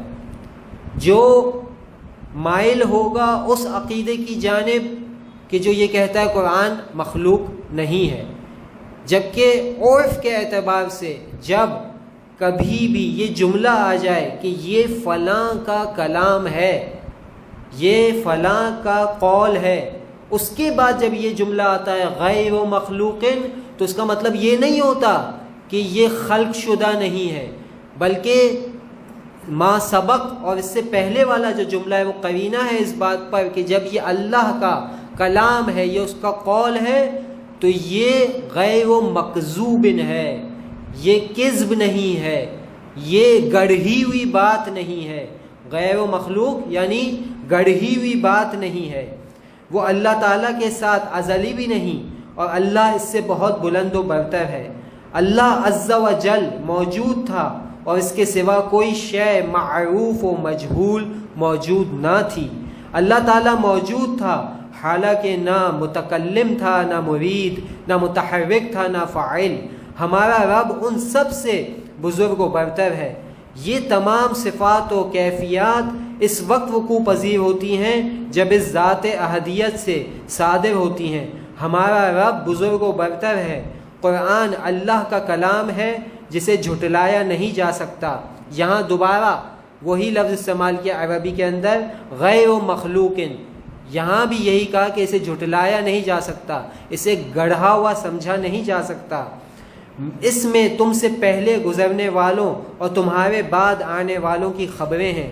یہ اللہ کی طرف سے محمد مصطفیٰ صلی اللہ علیہ وآلہ وسلم صلی علی محمد و آل محمد پر نازل ہوا۔ تو یہاں آپ نے دیکھا کہ چھٹے امام نے خلق قرآن کے مسئلے کو کس طریقے سے بہترین انداز سے اس کا مقابلہ کرتے ہوئے ثابت کیا کہ قرآن اللہ کا کلام ہے مگر مخلوق نہیں، مخلوق ہے خالق کی طرف سے، ازلی اور قدیم نہیں ہے بلکہ مخلوق ہے۔ اس کے بعد آپ کو پانچواں حصہ جو نظر آتا ہے اس ریسرچ پیپر میں وہ یہ کہ قرآنی آیات سے استدلال کے ذریعے سے عقائدی فتنوں کا مقابلہ کیا۔ مختلف عقائدی فتنے تھے جن میں سے ایک فتنہ یہاں ذکر کیا گیا ہے کہ ایک گروہ اس قول کا اور اس عقیدے کا قائل تھا کہ بس اللہ پر ایمان کافی ہے، قیامت پر ایمان کافی ہے، یہ سب چیزیں کافی ہیں، عمل کی کوئی ضرورت نہیں ہے۔ رجا تھی، انہیں امید تھی ایمان کے بدولت اور عقیدے کی بدولت کہ ہمارا ایمان اور ہمارا عقیدہ کافی ہے، ہم اللہ سے محبت رکھتے ہیں، اس کے رسول سے محبت رکھتے ہیں، یہی ہماری نجات کا باعث بن جائے گا، کسی عمل کی ہمیں ضرورت نہیں ہے۔ اور ایک دوسرا گروہ تھا جو یہ کہتا تھا کہ بھائی عقیدہ کسی کام نہیں آئے گا، سب کچھ عمل ہی ہے، انسان جو عمل کو انجام دیتا ہے وہ اس کی نجات کا باعث ہے، عقیدہ کسی کام کا نہیں ہے۔ یعنی یہ دونوں گروہ میں سے ایک افراد کا شکار تھا اور ایک تفرید کا شکار تھا۔ چھٹے امام نے آ کر کہا کہ نہ افراد صحیح ہے نہ تفرید صحیح ہے، الامر بین الامرین، امید بھی ضروری ہے خدا کی بخشش کے اوپر۔ میرے استاد ایک بہترین مثال اس کی دیا کرتے تھے کہ دو الگ الگ چیزیں ہیں، ایک عدل اور ایک فضل۔ ایک باپ 5 بچوں کے لیے، اپنے 5 بچوں کے لیے 5 آئس کریم لاتا ہے اور 5 کو ایک ایک آئس کریم دے دیتا ہے، یہ اس کا عدل ہے۔ لیکن پھر اپنے پاس جو خود اس کی آئس کریم تھی اس میں سے تھوڑی آئس کریم اپنے کسی دوسرے بچے کو اپنی مرضی سے دے دیتا ہے، تو اسے کہتے ہیں فضل۔ تو پروردگار عالم عدل بھی کرتا ہے اور فضل بھی کرتا ہے۔ جس نے فَمَن يَعْمَلْ مِثْقَالَ ذَرَّةٍ خَيْرًا يَرَهُ وَمَن يَعْمَلْ مِثْقَالَ ذَرَّةٍ شَرًّا يَرَهُ، یہ اس کا عدل ہے۔ جس نے ذرہ برابر بھی برائی کی ہوگی اسے بھی دیکھ لے گا، اور جس نے ذرہ برابر بھی اچھائی کی ہوگی اسے بھی دیکھ لے گا۔ لیکن اس کا فضل کیا ہے؟ اس کا فضل یہ ہے کہ لا تقنطوا من رحمت اللہ، اللہ کی رحمت سے مایوس نہ ہو، پروردگار عالم تمہارے تمام گناہوں کو بخش دے گا، یہ اس کا فضل ہے۔ تو چھٹے امام نے ان دونوں گروہوں کو رد کیا۔ ایک گروہ جو یہ کہتا تھا کہ وعدہ ہے وہی سب کچھ ہے، اور دوسرا گروہ جو یہ کہتا تھا کہ نہیں، وعید ہے، سزا ہے، یہی سب کچھ ہے۔ تو ان دونوں کو چھٹے امام نے رد کیا۔ امام جعفر صادق علیہ الصلوۃ والسلام نے اللہم صلی علی محمد و آل محمد قرآن مجید کی آیات سے استدلال فرمایا۔ تقریباً صرف اسی ایک حدیث کے اندر چھٹے امام نے 8 آیتوں سے استدلال فرمایا۔ اللہ لا یکلف اللہ نفسا الا وسعها، اللہ کسی نفس کو اس کی وسعت برداشت سے زیادہ تکلیف نہیں دیتا، اور نہ امور کا مکلف کرتا ہے جو اس کی طاقت سے بڑھ کر ہیں، اور بندوں کے افعال مخلوق ہیں، یہ خلق تقدیری ہے، تکوینی نہیں۔ پہلا والا جو جملہ تھا، اللہ کسی نفس کو اس کی وسعت برداشت سے زیادہ تکلیف نہیں دیتا، لا یکلف اللہ نفسا الا وسعها، یہ قرآن کی آیت تھی سورہ بقرہ کی۔ اس کے بعد فرمایا کہ اللہ ہر شے کا خالق ہے، کہ اللہ خالق کل شے، یہ سورہ رعد کی آیت تھی۔ اس کے بعد فرمایا نہ ہم جبر کے قائل ہیں اور نہ تفویض کے، نہ اللہ تعالیٰ بے گناہ کو گناہ گار کے بدلے میں پکڑے گا اور نہ ہی بچوں کو ماں باپ کے گناہ کے بدلے پکڑے گا، کیونکہ اللہ تعالیٰ اپنی محکم آیات میں فرماتا ہے لا تزر وازرۃ وزر اخری، یہ سورہ انعام کی بھی آیت ہے، سورہ اسراء کی بھی ہے، سورہ فاطر کی بھی اور سورہ زمر کی بھی، کہ کوئی کسی دوسرے کا بوجھ نہ اٹھائے گا۔ اور اس کے بعد فرماتا ہے انسان کو صرف اس کا بدلہ ملے گا جو اس نے کیا ہے، لیس للانسان الا ما سعی، نجم کی یہ آیت ہے۔ ہاں اللہ تعالی معاف فرما سکتا ہے، اب تک عدل کا بھی تذکرہ کیا اور اب معافی کا تذکرہ کیا۔ یہ جو معافی ہے یہ کیا چیز ہے؟ اور فضل کر سکتا ہے، یہ فضل ہے، لیکن اس کا فضل پھر بھی کسی پر ظلم نہیں کر سکتا، وہ ظالم نہیں ہے، عادل ہونے کے ساتھ ساتھ فضل کرنے والا ہے، لیکن کسی پر ظلم نہیں کر سکتا۔ نہ ہی اللہ نے بندوں پر ایسے شخص کی اطاعت فرض کی ہے جس کے بارے میں وہ جانتا ہے کہ بندوں کو گمراہ کریں گے اور بہکا دیں گے، اور نہ ہی رسالت کے لیے ایسے لوگوں کو اختیار کرتا ہے، اور نہ ایسے بندوں کو چنتا ہے جن کے بارے میں وہ جانتا ہے کہ یہ لوگ کفر اختیار کریں گے اور اللہ کے سوا شیطان کی پیروی کریں گے، اور وہ اپنی مخلوق پر صرف اور صرف معصوم کو حجت قرار دیتا ہے۔ تو یہ پروردگار عالم کے کلام الہی سے چھٹے امام نے اپنی زندگی کے اندر مختلف روشوں اور مختلف جہتوں سے قرآن مجید کی تعلیم اور فروغ کے اندر اپنا کردار ادا کیا ہے۔ میں یہیں پر گفتگو کا اختتام کروں گا۔ پروردگار عالم سے دعا ہے پروردگار عالم ہم سب کی سعی و کوشش کو قبول و مقبول فرمائے، اور ہم سب کی تمام حاجات کو روا فرمائے، اور ہم سب کی دعاؤں کو قبول فرمائے۔ امام زمانہ عجل اللہ تعالی فرجہ الشریف کے ظہور میں تعجیل فرمائے، ہمیں ان کے اعوان و انصار میں شامل فرمائے۔ ربنا تقبل منا انک انت السمیع العلیم وتب علینا انک انت التواب الرحیم۔ اللہم صلی اللہ علیہ وسلم۔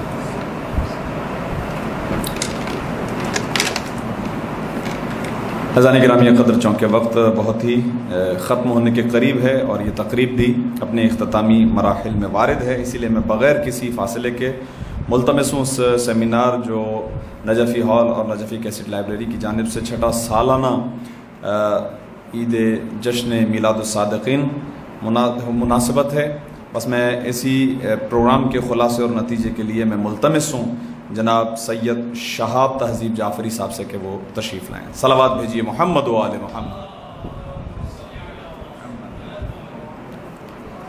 بسم اللہ الرحمن الرحیم۔ السلام علیکم۔ سب سے پہلے تو میں منتظمین کا شکریہ ادا کرتا ہوں کہ اس بابرکت محفل میں مجھے مدعو کیا۔ نورانی صاحب سے میں نے معذرت کی تھی کہ علماء کرام کے جو پیپرز ہیں ان کے اوپر مجھ جیسا دین کا ایک ادنا طالب علم جو ہے وہ کوئی بات کس طرح کر سکتا ہے، لیکن بہرحال میں صرف اس نقطہ نظر سے کہ ان کے جو مقالہ جات ہیں ان سے میں نے محدود وقت میں کیا سیکھا ہے، محدود میں اس لیے کہہ رہا ہوں کہ جو ان کے مقالہ جات ہیں وہ مجھے کل تقریباً دوپہر میں 4 بجے کے قریب موصول ہوئے، تو وہ بہرحال جو برادر تھے انہوں نے مجھ سے کافی معذرت بھی کی، لیکن خیر بات یہ ہے کہ ہمارا قومی مزاج ایسا ہے کہ اگر یہ مجھے بہت پہلے بھی مل جاتے تو شاید میں کل رات بیٹھ کر ہی ان کو پڑھتا کہ اس پر جو ہے وہ کیا گفتگو کرنی ہے۔ خیر جو میں نے سیکھا ہے بس وہ میں آپ کی خدمت میں عرض کرتا ہوں۔ قبلہ میر عباس حسینی صاحب نے جو جس موضوع پر گفتگو فرمائی اس میں ظاہر ہے ہر شخص اپنے ظرف کے مطابق کوئی چیز حاصل کرتا ہے، کسی بھی علم سے جو کچھ اس کو ملتا ہے وہ اس کے ظرف کے مطابق ملتا ہے۔ تو جو کچھ میری بات سمجھ میں آئی کہ 2 طرز تبلیغ جو ہیں وہ پیغمبر کی بیان کی گئی ہیں مکی زندگی میں۔ ایک جس طرح قبلہ نے ارشاد فرمایا کہ مخفی انداز ہے شخصاً فردن فردن، اور ایک اعلانیہ ہے۔ یہاں سے جو کچھ ہمیں سیکھنے کو ملتا ہے نا، دیکھیں پیغمبر کی زندگی سے، وہ یہ ہے کہ جب کسی پیغام کا ابلاغ کیا جائے، معاشرے میں کسی چیز، کسی اچھائی کو ہم عام کرنا چاہتے ہیں، اور ظاہر ہے اس سے بڑی اچھائی کیا تھی کہ خدا کے پیغام کو دنیا تک پہنچایا جائے، تو جو اسٹریٹجی خدا تعالیٰ نے پیغمبر کو بنا کے دی تھی وہ یہ تھی کہ پہلے معاشرے میں کچھ افراد ایسے تیار کیے جائیں جو ایک دوسرے کے ساتھ زبردست قسم کا باہمی ربط رکھتے ہوں، جو پیغام کو بہت اچھی طرح سمجھتے ہوں، اور جب یہ ایک محدود تعداد میں یہ طبقہ تیار ہو جائے جس تک پیغام پہنچ چکا ہے، جس کے اندر پیغام راسخ ہو چکا ہے، اور جو اب مشکلات کے سامنے استقامت کا مظاہرہ کر سکتا ہے، اس کے بعد یہ طے کیا گیا کہ اب اس پیغام کو اعلانیہ دنیا تک پہنچایا جائے۔ تو یہ جو کچھ افراد کے درمیان ایک مخصوص رابطہ، اتصال اور جوڑ پیدا کیا جاتا ہے، جو ایک خاص طریقے سے مربوط کیا جاتا ہے، دیکھیے اسی کا نام تو ولایت ہے دراصل۔ جو ہم اور آپ اکثر ولایت کے مفہوم کو محدود کر کے سمجھتے ہیں کہ ولایت محض عمودی سمت میں ہے کہ خدا تعالیٰ کی ولایت، پیغمبر کی ولایت، ائمہ کی ولایت، اور یہ جو افقی ولایت ہے، ہارزنٹل ولایت جو ہے، جو مومنین کے درمیان ہونی چاہیے، عام طور پر اس کو ہم نظر انداز کر دیتے ہیں۔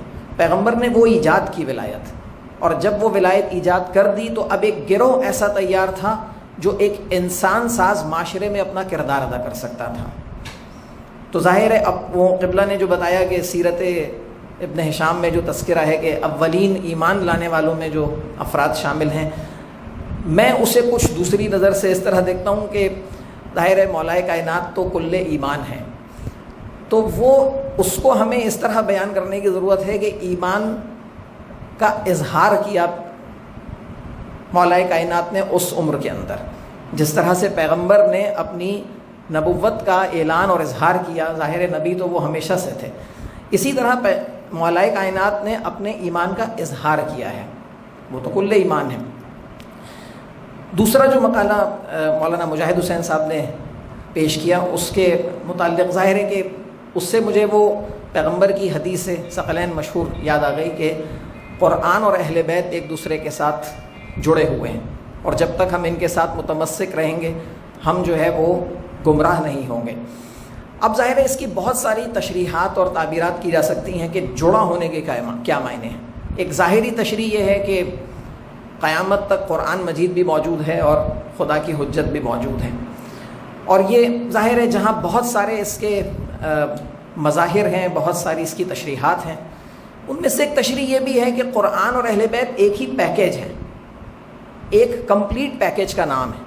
اگر بازار آپ جائیں اور کوئی ایک چیز خریدنا چاہیں، مثال کے طور پہ آج کل کے دور میں تو بہت اچھی طرح اسے سمجھا جا سکتا ہے، اور آپ کہیں کہ مجھے یہ چاہیے اور یہ چھوڑ دینا ہے، دکاندار بسا اوقات آپ سے کہتا ہے کہ یہ کمپلیٹ پیکیج ہے، لینا ہے تو دونوں کو لینا ہوگا اور چھوڑنا ہے تو دونوں کو چھوڑنا ہوگا۔ یہی قرآن اور اہل بیت کے ساتھ ہے۔ تو جو افراد یہ سمجھے بیٹھے ہیں کہ قرآن کے بغیر اہل بیت سمجھ آ جائیں گے، غلطی پر ہیں، اور جو یہ سمجھتے ہیں کہ اہل بیت کے بغیر قرآن سمجھ آ جائے گا، غلطی پر ہیں۔ اللہم صلی علی محمد و آل محمد۔ تو یہ چیز ظاہر ہے کہ جو موضوع تھا وہ امام نے کس طرح قرآن کی جو ہے وہ تبلیغ کی ہے اور قرآن سے کس طرح لوگوں کو قرآن کی تعلیم دی ہے۔ 4 ائمہ اہل سنت کا تذکرہ کیا۔ میں صرف ظاہر ہے آپ کے علم میں ہے، آپ اس چیز کو مجھ سے بہتر جانتے ہیں۔ امام ابو حنیفہ سے کسی نے سوال کیا کہ آپ کی عمر کتنی ہے؟ انہوں نے کہا 2 سال۔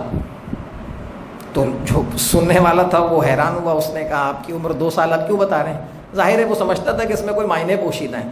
انہوں نے کہا میں اپنی عمر کا صرف وہ حصہ شمار کرتا ہوں جو امام جعفر صادق علیہ السلام کی شاگردی میں گزارا ہے، یعنی وہ بقیہ عمر کو اپنی زندگی میں شمار ہی نہیں کرتے کہ جو صحبت امام میں وقت گزرا ہے اسی کو اپنی عمر شمار کرتے ہیں۔ بس یہاں ایک بات کہہ کے میں اپنی گفتگو کو ختم کروں، ظاہر ہے چونکہ وقت بہت کم ہے، کہ دیکھیے قرآن مجید کہ جس طرح قبلہ نے بتایا کہ جو امام قرآن مجید کی تکرار بعض اوقات کسی نماز میں اس قدر کیا کرتے تھے کہ آپ پر غش طاری ہو جایا کرتا تھا. تو وہ جس طرح اقبال نے کہا نا کہ تیرے ضمیر پر جب تک نہ ہو نزول کتاب، تیرے ضمیر پر جب تک نہ ہو نزول کتاب، گرہ کشا ہے نہ راضی نہ صاحب کشاف. یعنی دو تفاسیر کا حوالہ دیا ہے اقبال نے. امام راضی کی، جو اہل سنت کے بڑے عالم ہیں، امام راضی کی ایک تفسیر کا حوالہ دیا ہے. صاحب کشاف زمخشری ایک عالم ہیں، ان کی تفسیر کا حوالہ دیا ہے. اقبال کہتے ہیں لاکھ تفاسیر پڑھ لو، جب تک تمہارے قلب پر خدا کے قرآن کا نزول نہیں ہوگا اس وقت تک تم اس حقیقت سے آشنا نہیں ہو سکتے. اقبال قرآن پڑھ رہے تھے، ان کے والد گزرے قریب سے، انہوں نے کہا اس طرح مت پڑھو قرآن، اس طرح پڑھو جیسے تم پر ابھی نازل ہو رہا ہے قرآن. تو اپنے آپ کو، اور دیکھیں یہ مشکل کام ضرور ہے تھوڑا، لیکن قرآن کا وعدہ ہے والذین جاہدوا فینا لنہدینہم سبلنا، جو لوگ ہماری راہ میں کوشش کرتے ہیں ہم انہیں اپنے راستے کی ہدایت کیا کرتے ہیں.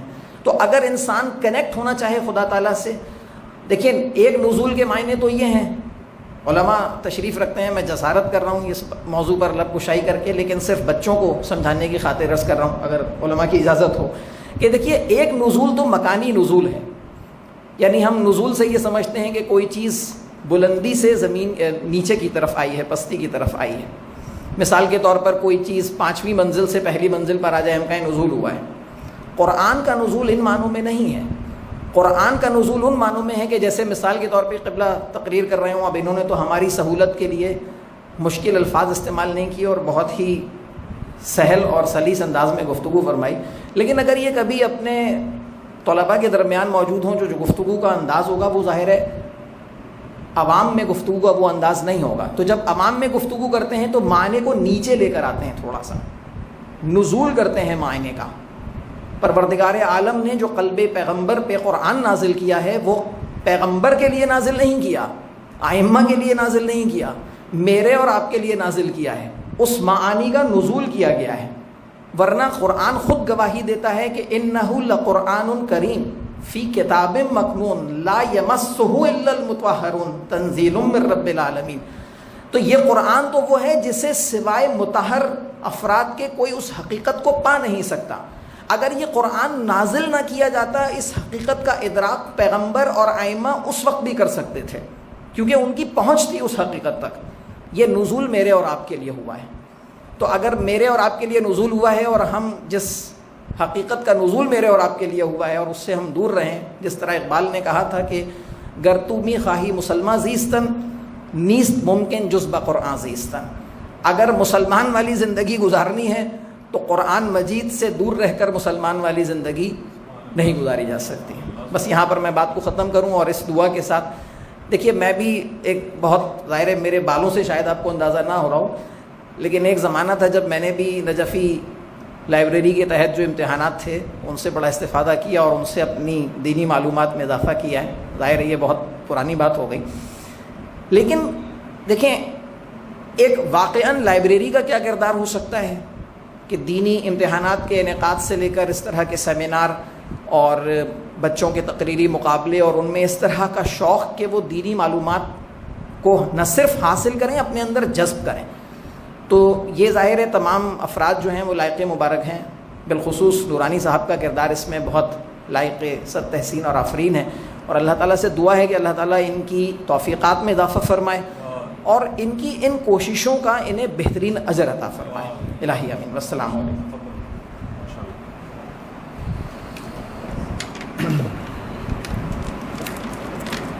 اذان گرامی قدر،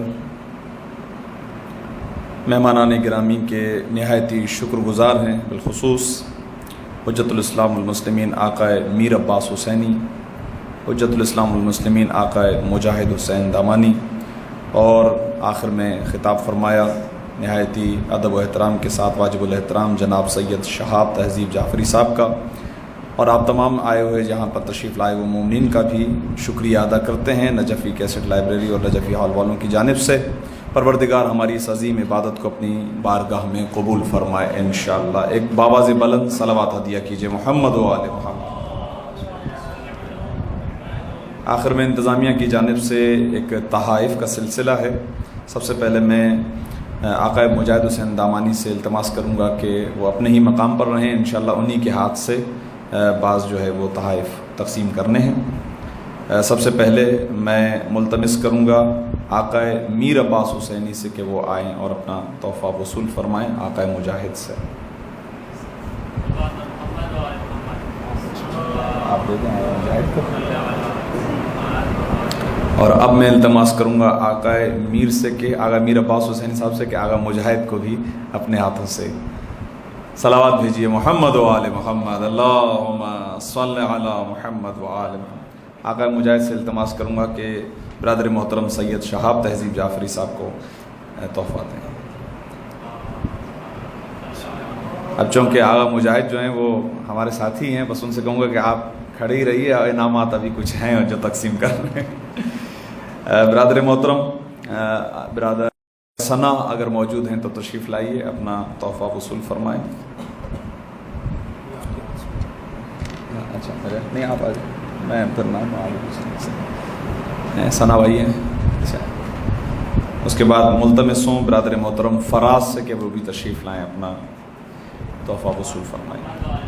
اللہم صلی علی محمد و آل محمد. اس کے بعد جیسا کہ خوبصورت انداز میں تلاوت فرمائی برادر محترم شہزاد جمانی صاحب نے, ان سے بھی التماس کروں گا کہ وہ اپنا قریب جا کے پھر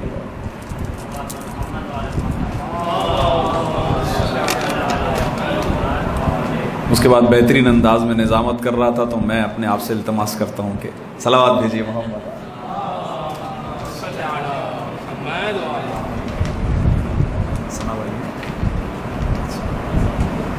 ٹھیک ہے ایسا تشریف رکھیں.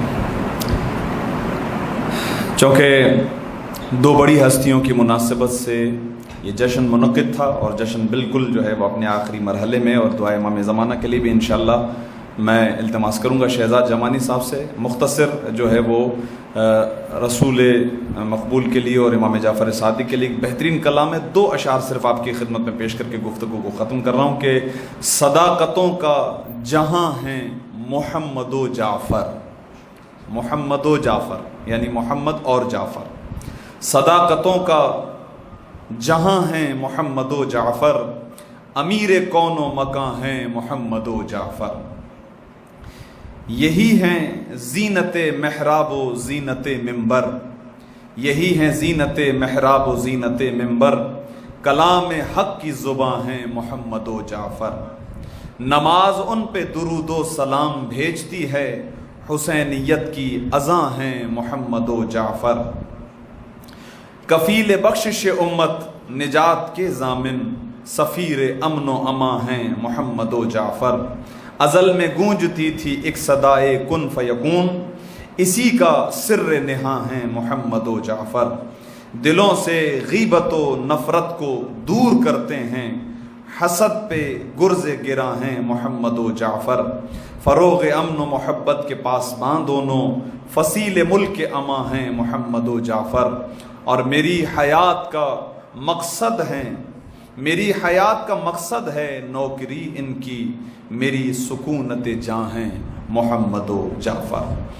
پروردگار عالم ہماری اس عظیم عبادت کو اپنی بارگاہ میں قبول فرمائے. مہمانان گرامی کا شکریہ, آپ حضرات جو یہاں تشریف لائے آپ کا شکریہ ادا کرتے ہوئے آخر میں ملتمس ہوں برادر محترم شہزاد جمانی صاحب سے کہ وہ دعائے امام زمانہ کے لیے تشریف لیں. اپنے اپنے مقام پر کھڑے ہو کر حضرت حجت کی دعا ساتھ مل کر پڑھیں گے انشاءاللہ.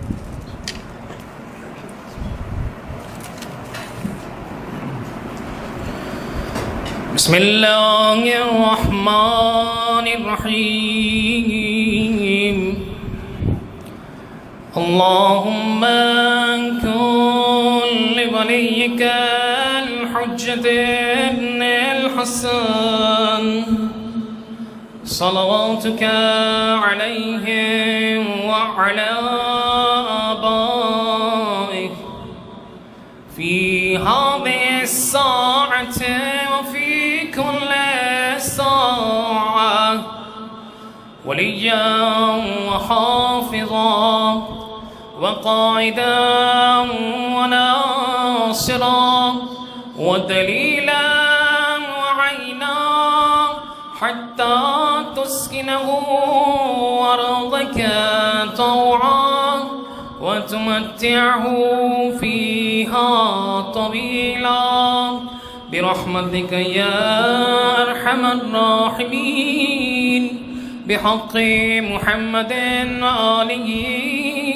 وعترته الطاهرين.